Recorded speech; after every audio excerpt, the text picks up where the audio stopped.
Wump. Here it is. He's Derek. I am a bear chub. I'm into bears, geeks, and daddies. She's Romaine. She's a freak. I want a fat twat. Oh my God. What the fuck? This is Derek and Romaine. 2.0, bitches. Hello, Derek. Hello, Romaine. Welcome it's to 2 point the something show. around here. It is. Feels like it's like 7.9 at this point. Jesus. We've had, you know what? We've had a lot of changes, a lot of iterations. Changes. Yep. Over the it's coming up almost 10 years. We've been doing the new version of the show. That's crazy to me. It's so hard to believe it's been that long. I know. And yet, it isn't hard to believe. You know, the other day I was going through a bunch of stuff, and I found video from like our first couple of days of when we were like testing stuff in the studio. For whatever reason, I recorded some videos, and I'm like, what the hell? But like, there was ADD Jeff and his sweaty bald head sitting in the corner, typing away on his laptop. It was pretty funny. It made me laugh. And I was like, God, that does feel like a long time ago when I see it in person, you know? Yeah. Here's the important question. How gorgeous do I look? I mean, you always look the same. Thank you. God, it's so hard to get Wasn't just that- the tiniest little compliment out of you. That was as easy as it comes. I was instantly complimentary. I could have been an asshole, and I wasn't. Lord, calm your tits. You could have been. That is true. Well, speaking of people who look great, Yeah. Jennifer Lopez has a fair amount of buzz with this Kiss of the Spiderwoman movie. You know, we're getting into sort of Oscar movie season. Mm-hmm. You get the new Wicked movie, Wicked sequel, and so Bill Condon, who wrote the script for Chicago and did Gods and Monsters, so he has this Kiss of the Spider-Woman movie with Jennifer Lopez, and it is Victor Victoria style, a woman pretending to be a man, pretending to be a woman. It was a book, and then it was a play, and then it was a movie, and then it was a Broadway musical, and now it's going to be a movie musical. So. So I'm very excited about it. I mean, I'm apprehensive about Kiss of the Spider-Woman because, I mean, I hope it's good. And then I'm like, but I hope it's not, but it could be terrible. I don't know. Anyway, but it was at Sundance earlier this year, I think. It got very good reviews, and people talked about like, this could be the movie that Jennifer Lopez could actually get, you know, nominated for an Oscar for. I don't know that she's going to win. There's a lot of lady competition out there, but you know, she might get a nomination, and we're all still sore about the fact that she did not get more award love when she played that 50-year-old stripper in Hustlers. Right. I'm still mad about that. That was a great movie. She was great in it. Yeah. And she looked great, and her performance was great. It was a very entertaining movie. Like, I don't know what people want. You know, I don't know what these Oscar voters want. Like, this movie has everything. But anyway, so we'll see. Maybe this will be the opportunity for the Academy, more likely the Golden Globes, because they split things off into musical and comedy versus drama. So you might have more of a chance. But you know how Mike and Brian have been going through the history of film, and recently I was over at their place having dinner, and we watched the 1985 version of Kiss of the Spider-Woman, or 1986. I don't think I've ever seen any version. William Hurt and Raul Julia. Okay. And and I thought it was one of these things where I thought I had seen it, because, you know, I've seen like everything. Right. But I really think I didn't see it when it came out. And I really just saw so many clips on TV and the Oscars and everything and the trailers that at a certain point I just imagined that I had seen it. Okay. So, but basically the story of Kiss of the Spider-Woman and the movie musical and the stage musical are a little bit different. But the core of the story is that Kiss of the Spider-Woman is set in a prison in South America. Okay. And there are two prisoners who are sharing a prison cell. And one of them is a political prisoner, a revolutionary who is part of a underground network that's trying to overthrow the government. And the government wants to find out who's in the network and, get this information out of him. So they've arrested him, but what they really want is for him to, they're going to try to beat this information out of him or find some way to coerce this information out of him. Right. So he is in this prison cell, and he is in a cell with a... It's hard to say because the original book and play and everything are from the late 70s, early 80s. But I think at this point we would say that the character is genderqueer. I think at the time it was sort of like a cross-dressing gay man, but I think it's probably more of a transgender, gender non-conforming character. Okay. But, it's a little, it kind of feels like a character created by a straight person. You know how sometimes, when they make them with Tu Wong Fu, it's why are they in drag for the entirety of this road trip?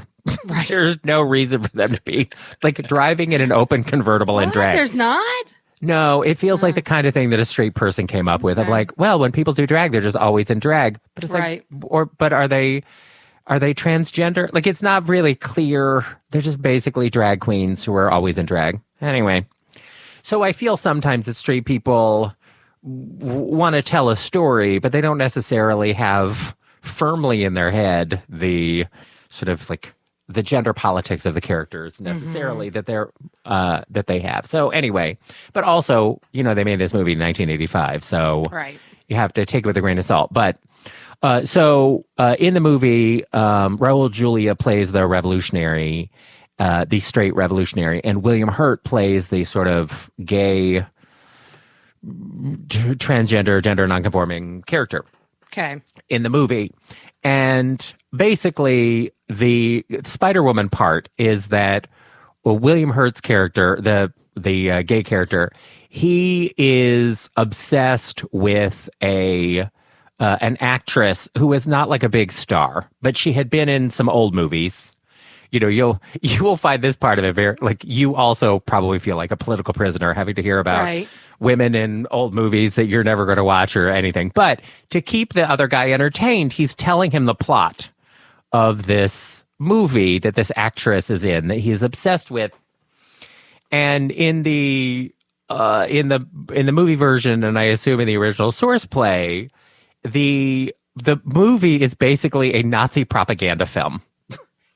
Okay. That it's all about how it's about the French underground and a cabaret star in occupied France and how she wants to join the resistance, but she falls in love with a Nazi officer. But then the Nazi officer explains to her that actually the Nazis are really trying to help France and they're not bad people. Okay. And she kind of comes over to the Nazi side. Anyway, but the revolutionary is this is a propaganda film that you're describing. Right. But he's just obsessed with the actress. And so in the movie, the actress is played in these sort of fantasy flashbacks by Sonia Braga, who is terrific. You may remember her from Sex and the City. She played Samantha's lesbian girlfriend. Oh, yeah. I remember when Samantha was a lesbian? I do. I do remember that, yeah.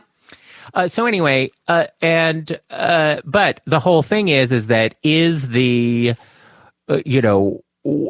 William Hurt's character trying to build intimacy with Raul Julia's character because he's trying to get a reduced sentence from the police by double crossing him and turning over information that could lead to his death and the death of all of his friends, right? Right. Or is he genuinely in love with this guy? Are they really building a real relationship here? And meanwhile, this straight guy who's in with this gay character, they're in very close confines and they're sort of confiding in each other.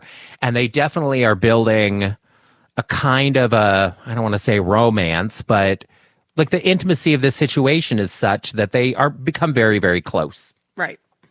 And so it's just sort of an exploration of, what is sexuality, what is intimacy, who's really using whom. And but it's an interesting story. And so they made a stage musical of it. Kander and Ebb, who did Chicago and Cabaret, they did a stage musical of it. That Cheetah Rivera played this Spider-Woman.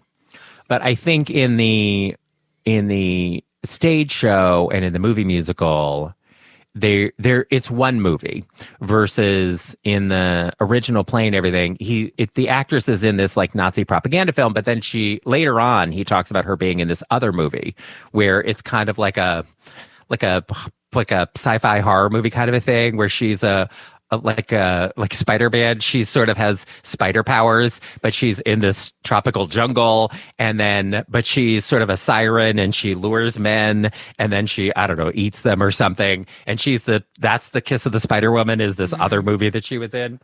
But I think they blended into one thing where she's one thing in the musical. I haven't seen it, so I don't know. But anyway. So I'm excited about this, and I was a little nervous about how cringy I might feel about the mid 80s depiction of like gay people and everything else. But it was actually not as cringy as I thought it was going to be, and I enjoyed it. I have to say. All right. And so I'm curious to see because with the movie musical, it is being made by a bunch of gay guys like Kander and Ebb. Right. I think one or both of them were gay. And then Bill Condon is gay. And so I think that you're going to get a different sort of treatment of the character and the storyline and everything else. And it's also being made in our current century. So the sort of the gender and sexuality of the main character will be probably a little better defined this time around. But I'm curious to see how they end up doing, how it ends up going. Right. Yeah, it'll be interesting. Yeah. But this might be it for J-Lo. She might actually finally get some. Well, I hope she does, because I love that J-Lo.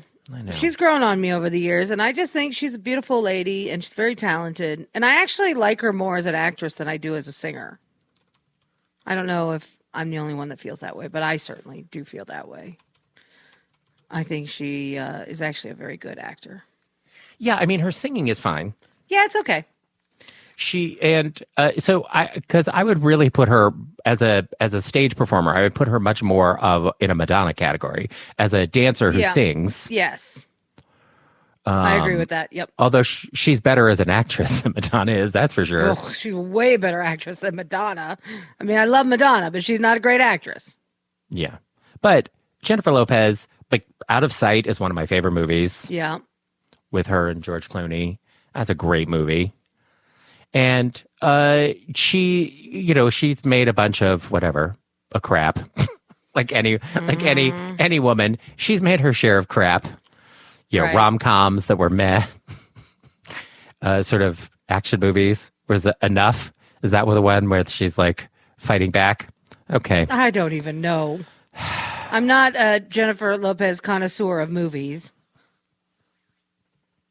Really? You haven't watched Made in Manhattan 50 times? No, I don't know that I've ever watched it once. I actually don't think I have either.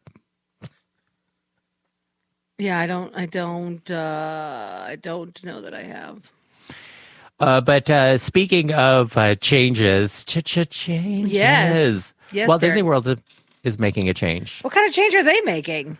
So they are changing the Smugglers Run ride. And I think they're probably going to do it in both parks, but I think they're starting at Walt Disney World. But they basically are changing. This is the Millennium Falcon ride. The Star Wars Where Land. You smash on a bunch of buttons the whole time? Yeah. Yeah. So Star Wars Land has essentially two rides. Rise of the Resistance. Which is excellent.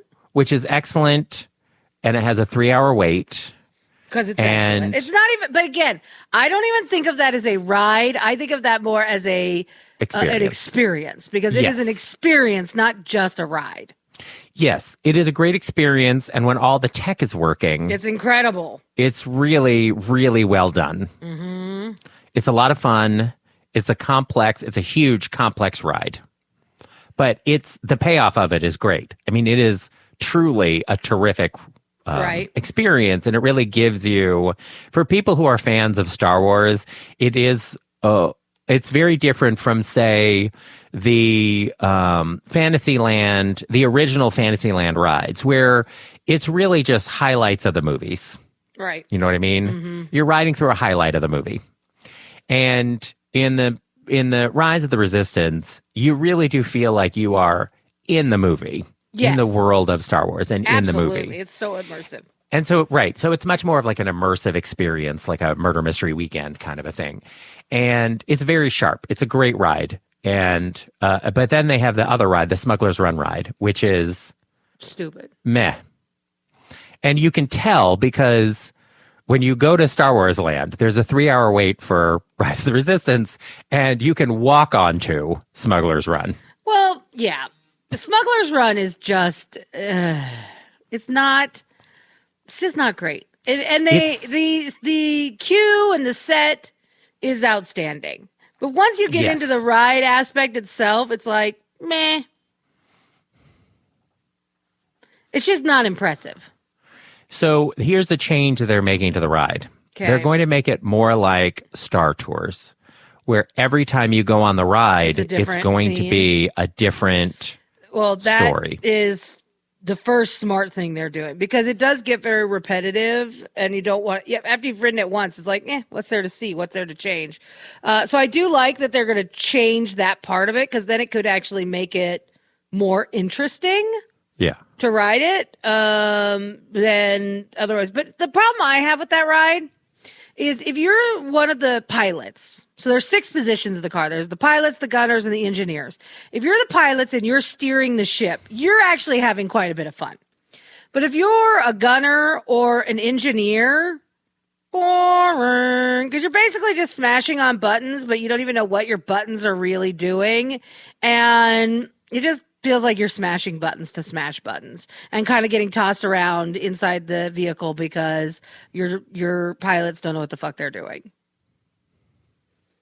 It's just, for the other 4 people. So that's my problem with that ride. Yeah. It's entertaining for 2 versus 6. They have to come up with a way to make it more entertaining for 6, I think. So I think having different stories and then having different... then you'll have to have sort of different roles, or maybe no role at all, honestly.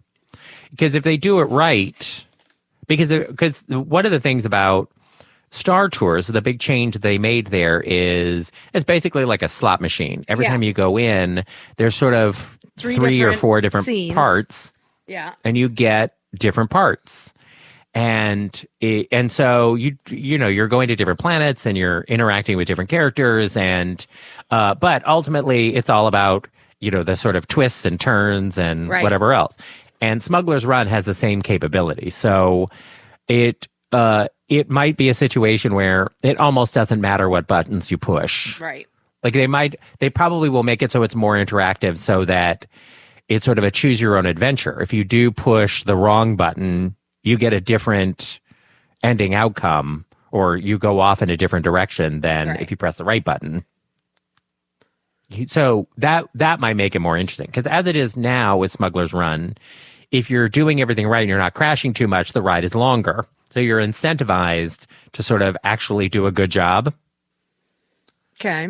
But you're still basically just sitting in a fancy room playing a very mid video game. Mm-hmm. Yeah.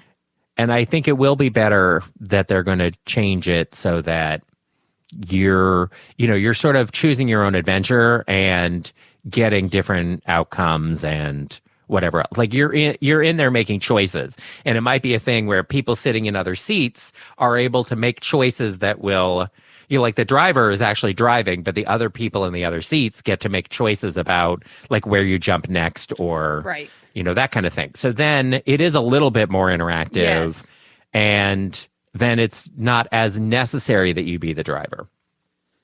Yeah. Which would be, I think, more interesting. But I also feel like the gunners, it'd be really great if the gunners had their own screen, not just the screen in front. Like if they had like side screens where you could actually see like the nose of a gun being moved, and have like a joystick where you could control where the gun was being moved, and you could actually see the things coming at you that you were firing at. pew, pew, pew. Right. So that way it's more of like a first person shooter for the two gunners. And then for the engineers, yes, it would be, they have to come up with it and make that more interesting too. Maybe it's not an engineer. Maybe you're the navigator that's figuring out where you're going to next or something along those lines. I don't know. They have to figure it out. Speaking of where you're going next, yes. Here on Derek and Romaine, we have both been in real estate adventures, let's just say. Yes. Oh, I don't want to call them hell, but we've been on our real estate adventures this year. Yeah. Mm-hmm. We sure have. But, I mean, we're not alone in this. Other people are, moving around and buying places or moving to new places, as evidenced by when we send out cruise packets and then we get a bunch of emails like, oh, yeah, other people are getting their packets. Did I not tell you that I moved? My girl. Oh, girl, you're my favorites. You got to let us know. Yeah. We're always the last to know. Just like Britney Spears saying, don't let me be the last to know. Yeah. Yeah. Well, so, Derek, on this point of us moving, one of the most interesting things that, at least I found one of the more interesting things, as Iris and I got through our house is ready to sell, blah, blah, blah, and we started to get into the part about, okay, now that our house is selling, we actually have to start thinking about where we're going next. And so we sat down and we came up with a list of our must-haves for a new house. So it's just like on an HGTV show when they do like House Hunters or whatever else. Right, because like anytime you hire a real estate agent, they're going to be like, okay, what are your must-haves? What are the things you'd like to have? Like prioritize what we're looking for so that when they're looking at listings, they can kind of pick and choose the right kind of listings for you. So now I will say one thing that has really changed since the last time we looked for a house 20 years ago is the availability to look at the inventory that's available in any given place online, right? Between Zillow and Redfin and Realtor.com and all these other places, like you can really see what's out there or what's coming. I don't know. I found my house on Realtor.com. Yeah, I mean, that's what I'm saying. You can find a lot of stuff. No, I mean, you when your house 20 years like ago. 18 years ago. Oh, wow. Well, because remember when I was initially looking, I had a realtor who was taking me around, and he showed me a lot of bunk. Right. But I also, to this point about your must-haves, I was not super clear about what I want. I mean, I had a sense of what I wanted.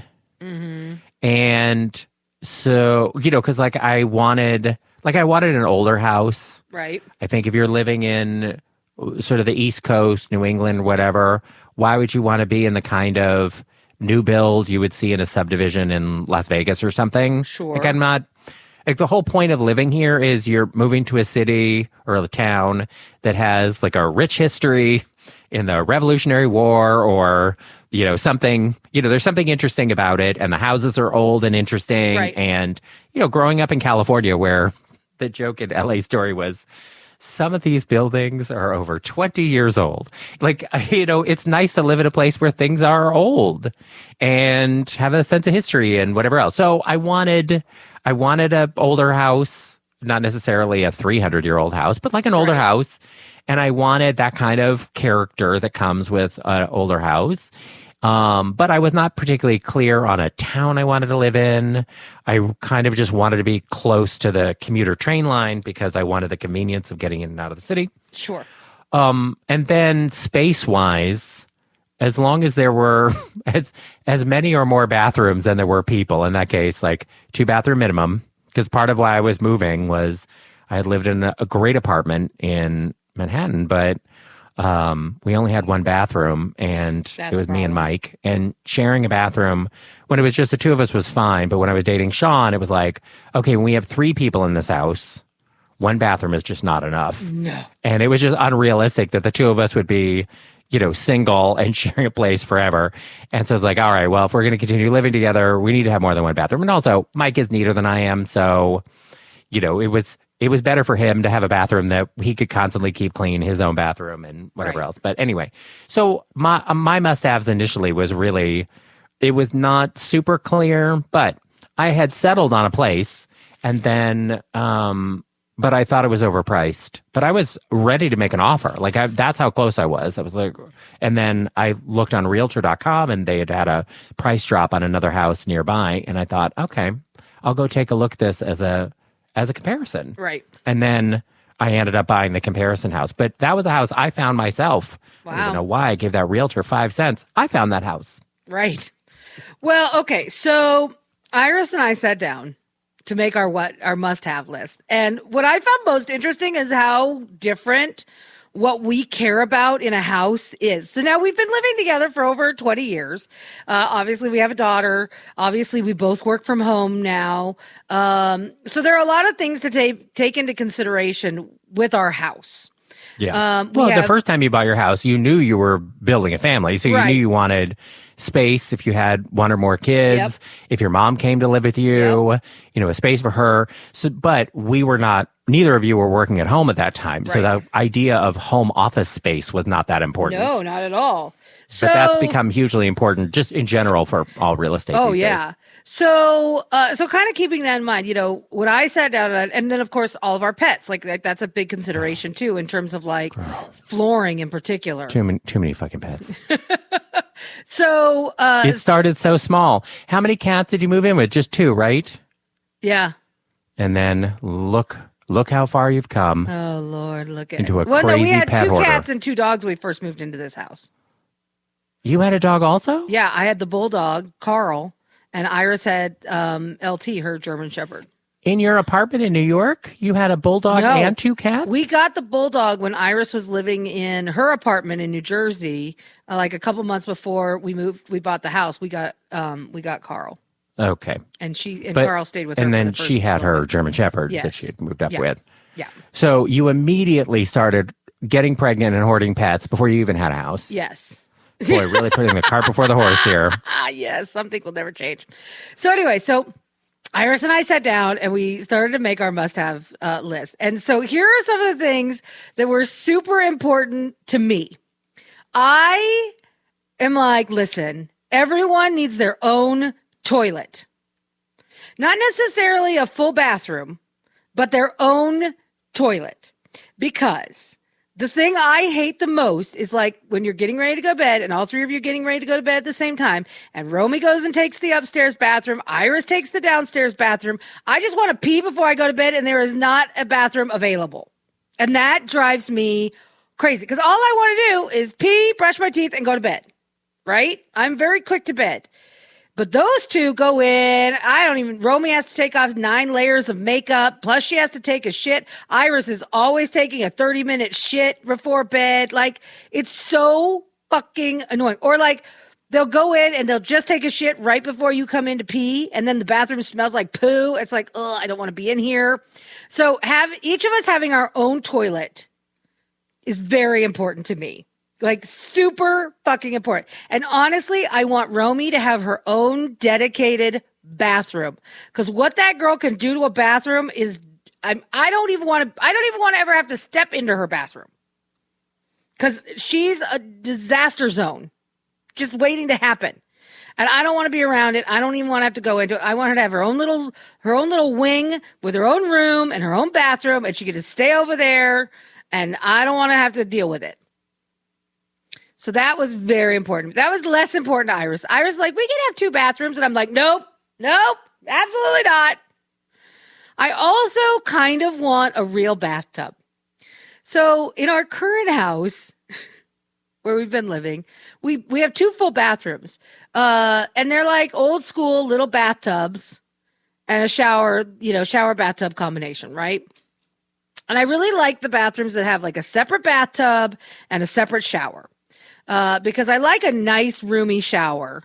But like I don't currently have that where I've been living. But I also want a tub that will fit my fat ass. Because here's what you probably don't know, Derek. I don't think you take baths very often. I like a bath, like especially after a really long, hard day. Sometimes you just want to soak in a bathtub, right? Oh my God, remember when we went to DC for the travel show and the hotel we were staying in had those gorgeous gigantic, tubs. Incredible tubs. And Romaine and I both, look, I say this all the time. We are still together.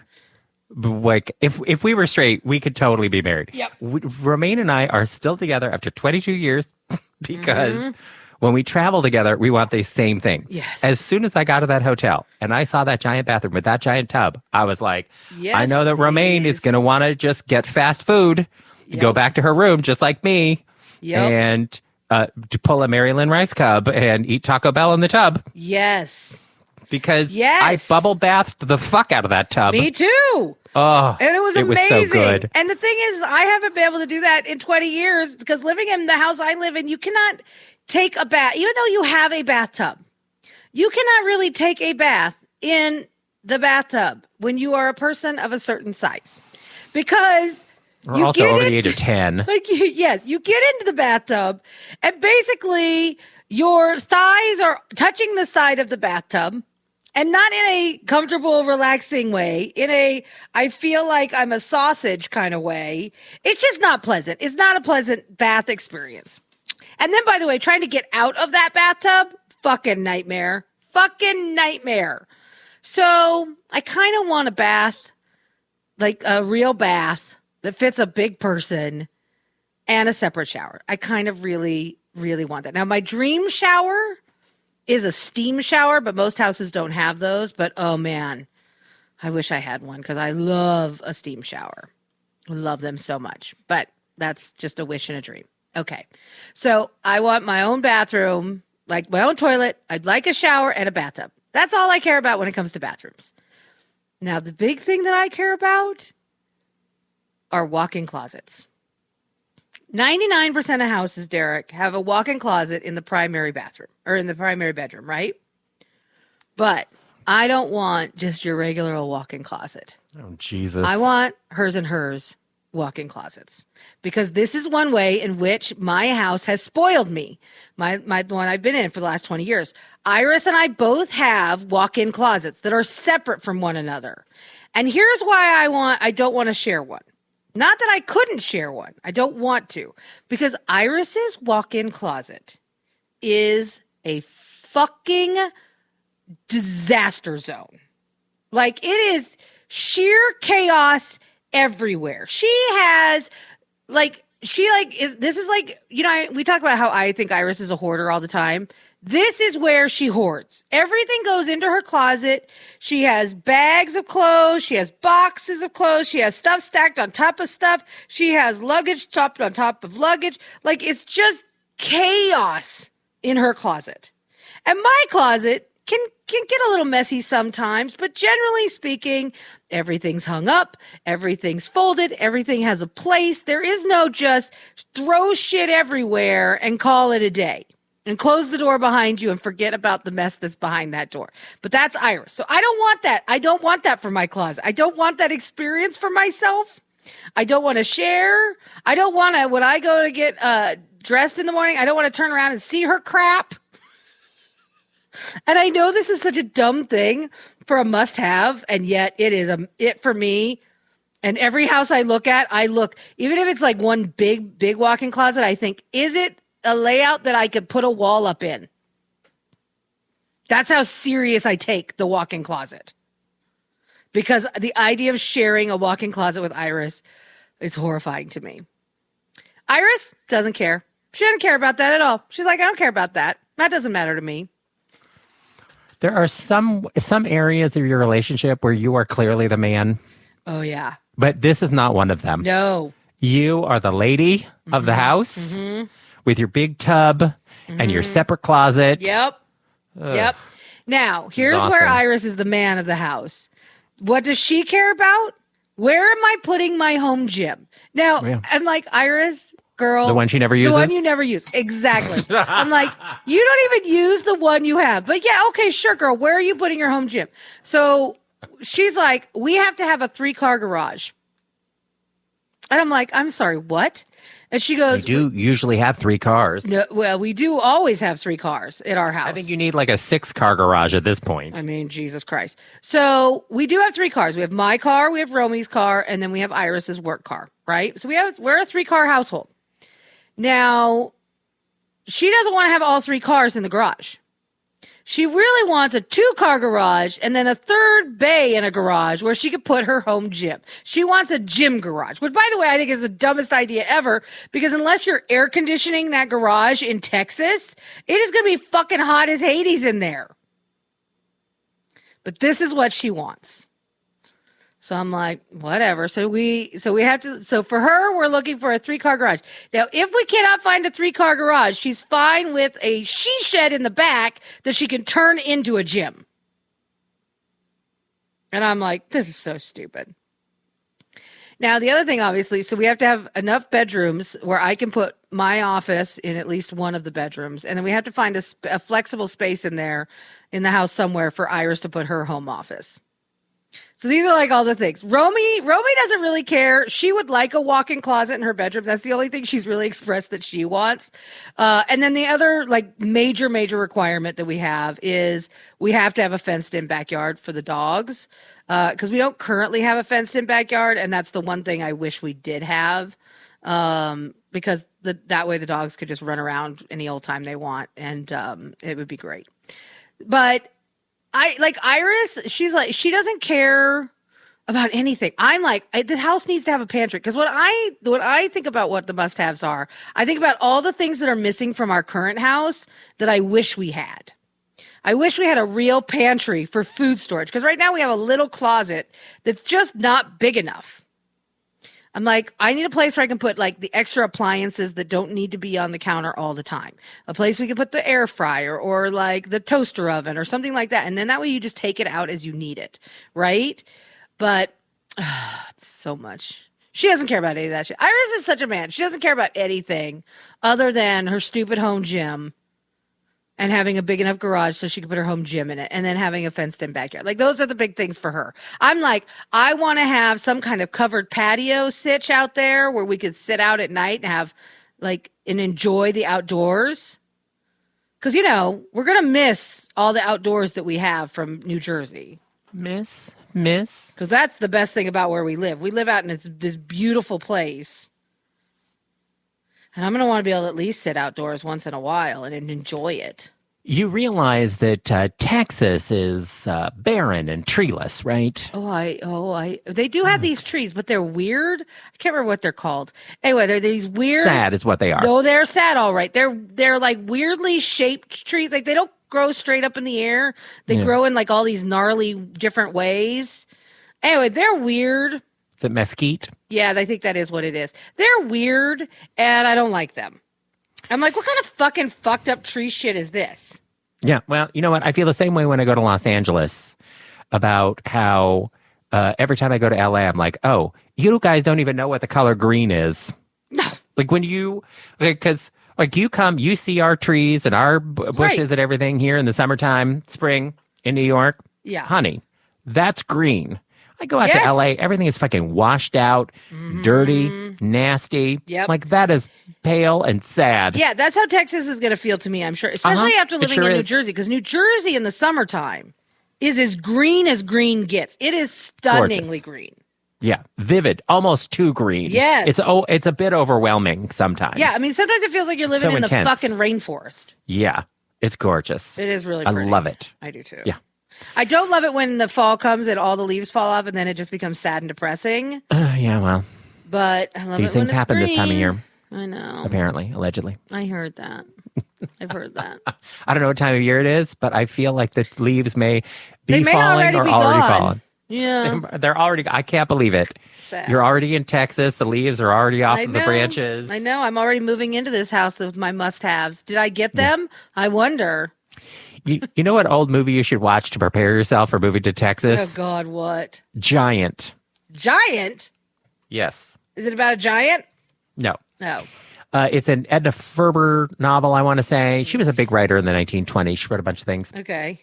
And I believe that she wrote the source book for Giant. I'll look it up.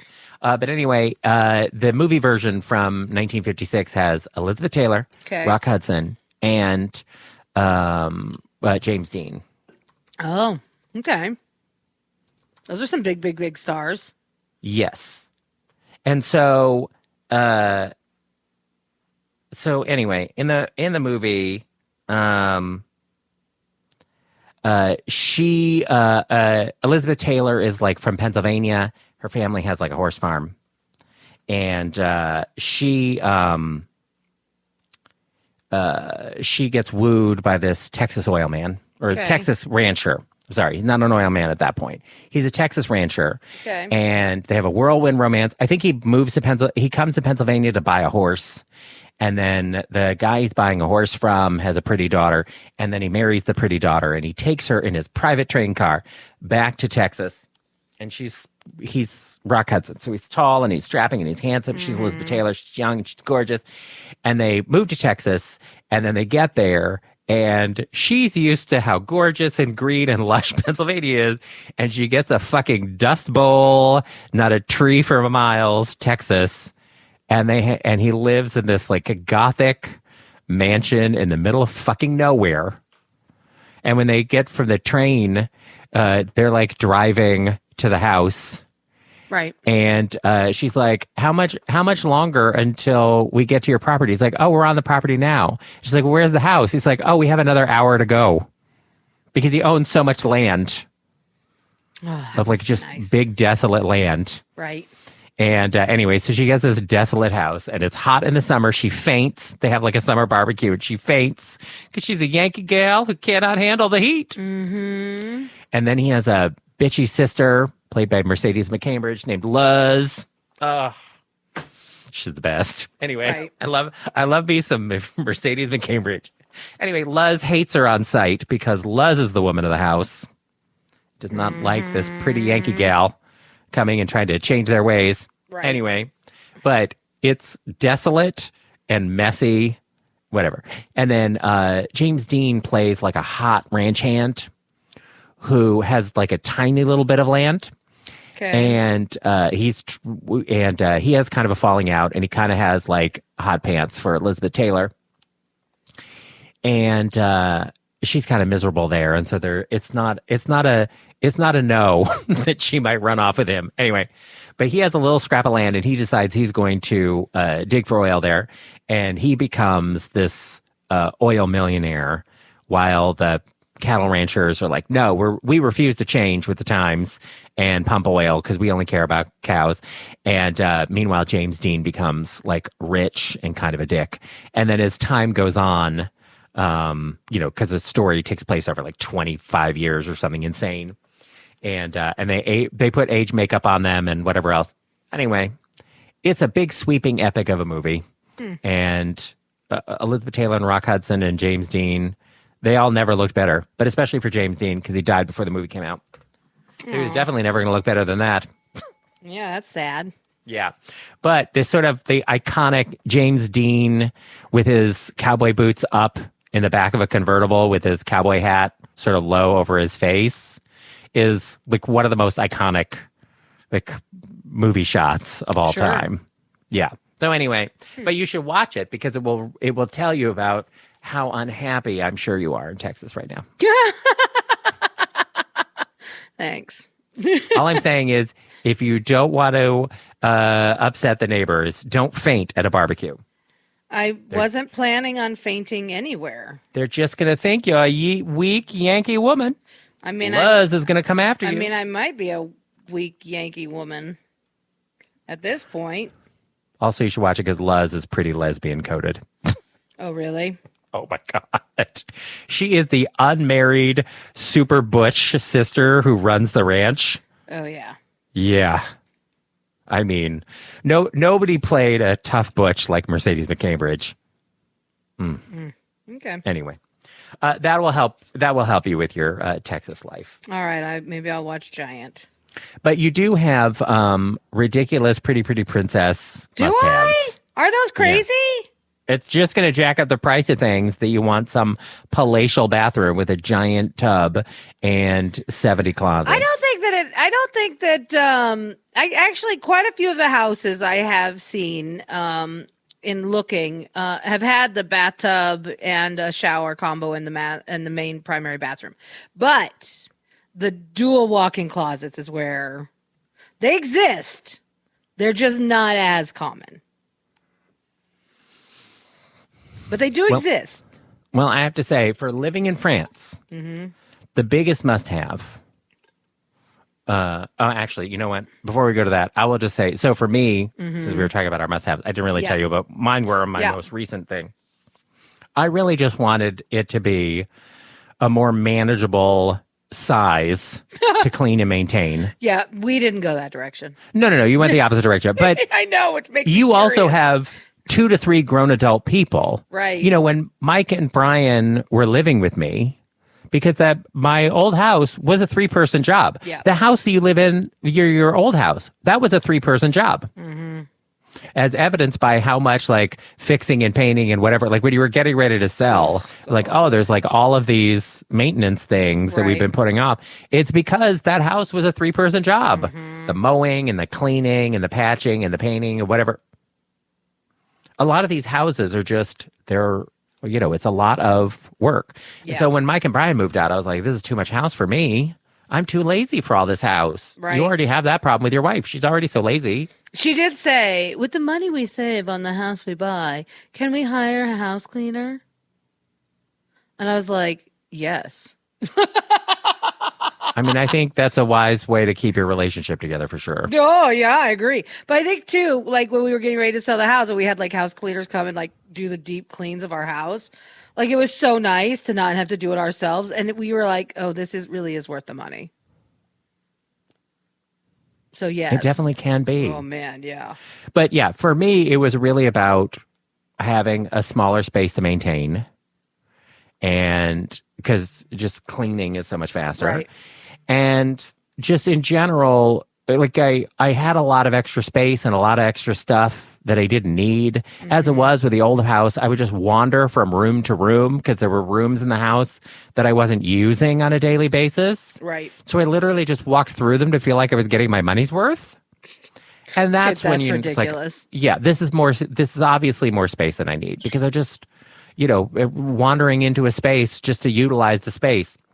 It's too much space for me, just for me. Well, and the problem we have is, I would have loved to like downsize to like a 3-bedroom house, something smaller. But the problem is with Romy living with us for an undetermined amount of time. But also because we needed home offices, we kind of had no choice but to go with a minimum of a 4-bedroom house again because, we also have a lot of people who visit us and like to stay with us. And so we needed to have a guest room. Now having a guest room was not even an option. Like it was a mandatory thing. We had to have a guest room because we have people who come and visit us a lot. Iris has family there. You never know when one of them is going to come over, like one of her nieces is going to want to spend the night or something like that. Or, so we just had to have at least 4 bedrooms.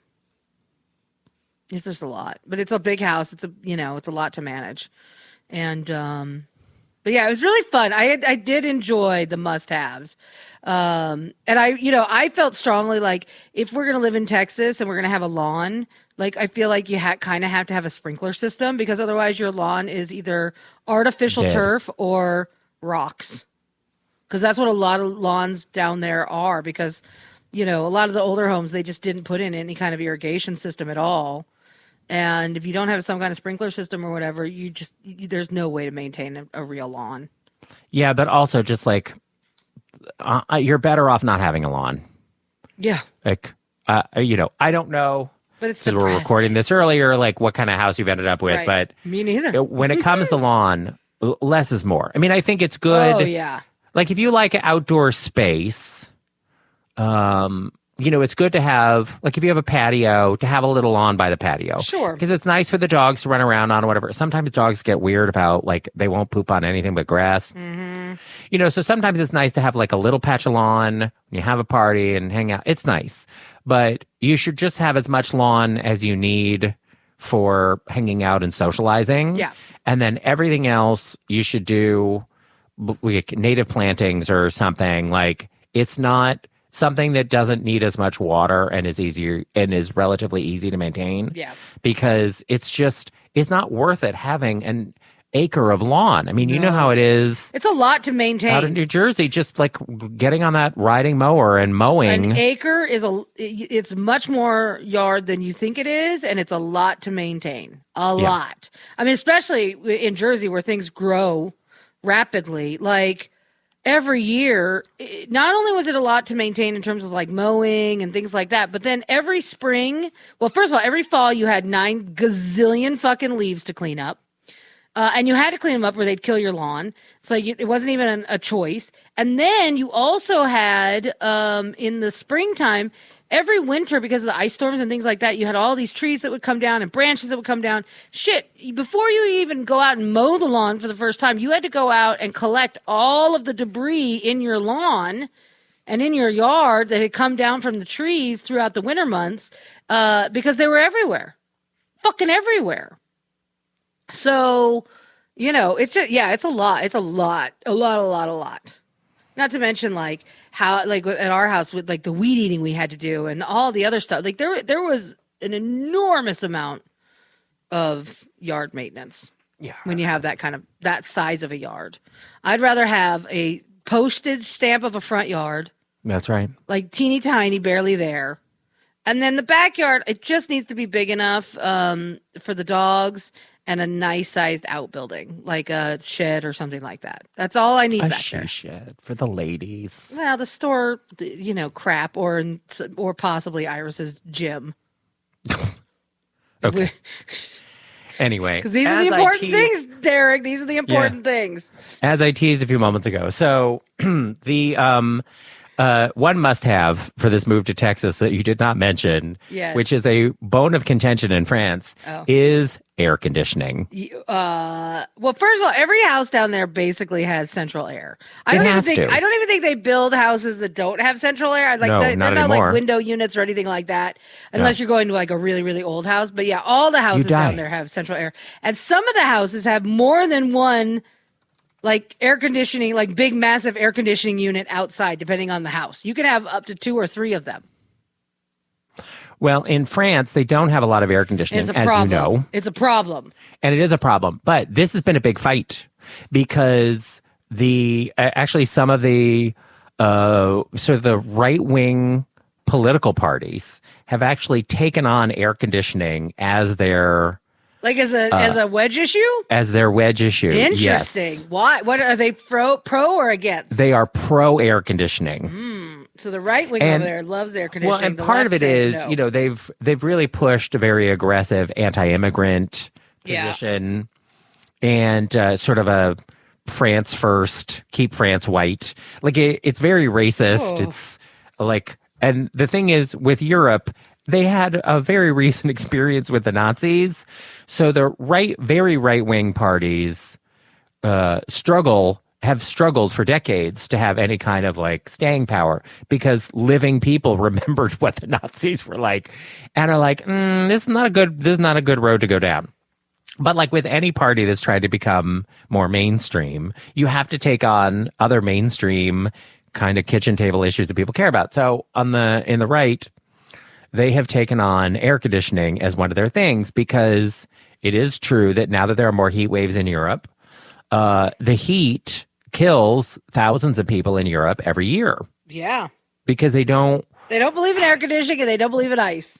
Well, part of it is that the buildings are hundreds of years old, sometimes 1,000 years old.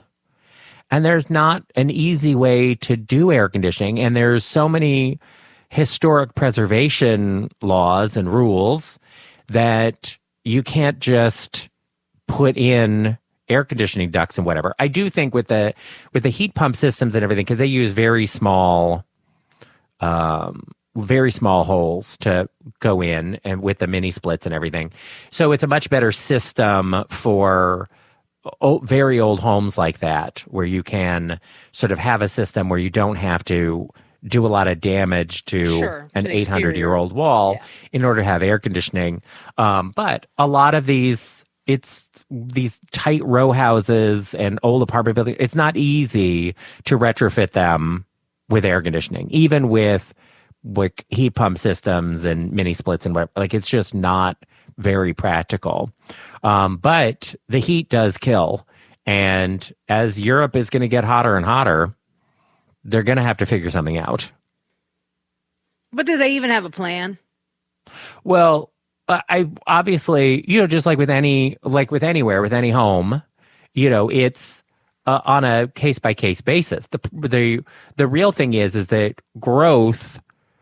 When you go to Europe, this is one thing that people do not understand about going to, like when you go to Europe, where their growth has been barely budged in centuries. Right. Like when I go on these genealogy trips, I go to these little villages in the Czech Republic, and obviously the population of Prague has grown.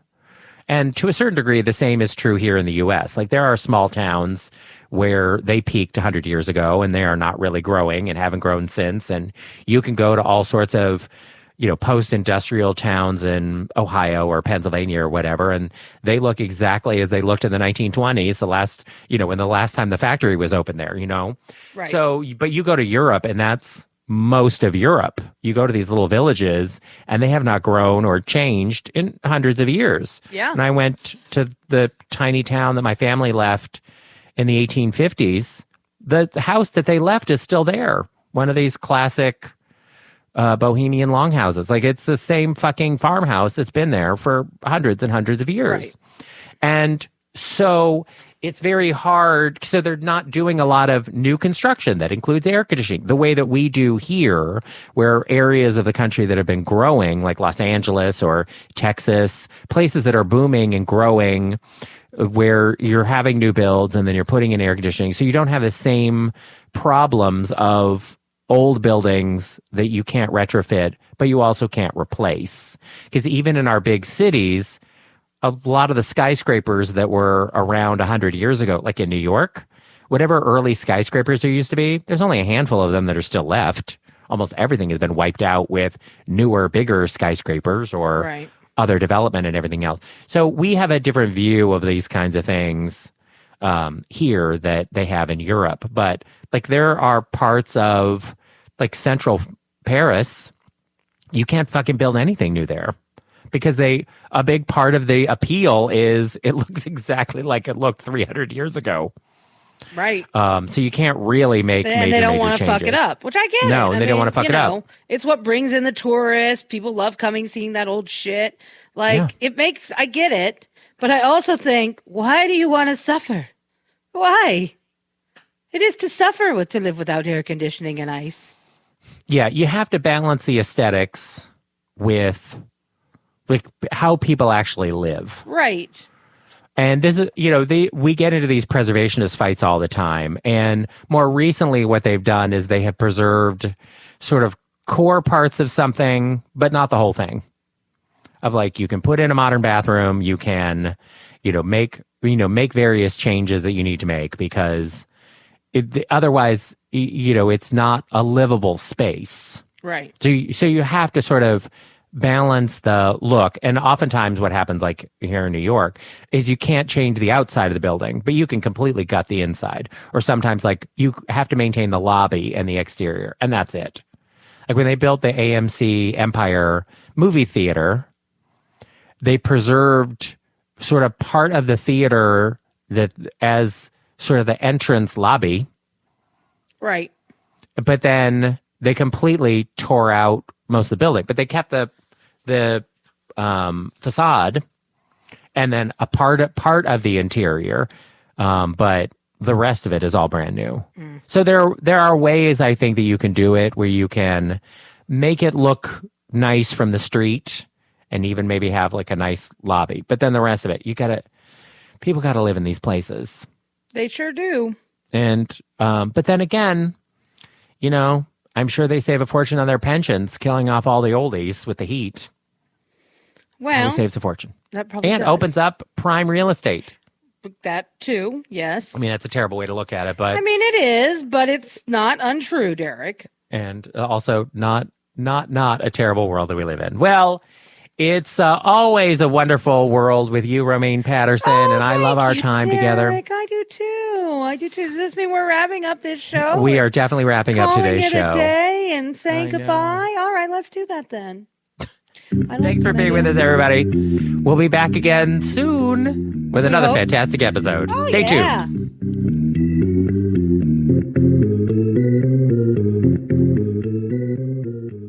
Derek, we have always had the very best listeners. They took a leap of faith with us when we relaunched the show, and they've been with us ever since. We love our listeners, which is why we spent the last 8 years working and developing the best listening experience that we can, and finally, we have it. You've got to be talking about the new DNR Cast app. I am. But it isn't just about the DNR Cast app and all of its amazing features, which are incredible. We have also been curating some of the very best LGBTQ plus content for our listeners to enjoy. And the best way to do that is with a DNR Plus subscription. It gives you access to the entire network of DNR shows and full access to all the features in the DNR Cast app. Which is to say, longtime listeners, it is time for an upgrade. Get the best listening experience and the best content by upgrading to a DNR Plus subscription at dnrstudios.com. It's a leap of faith worth taking.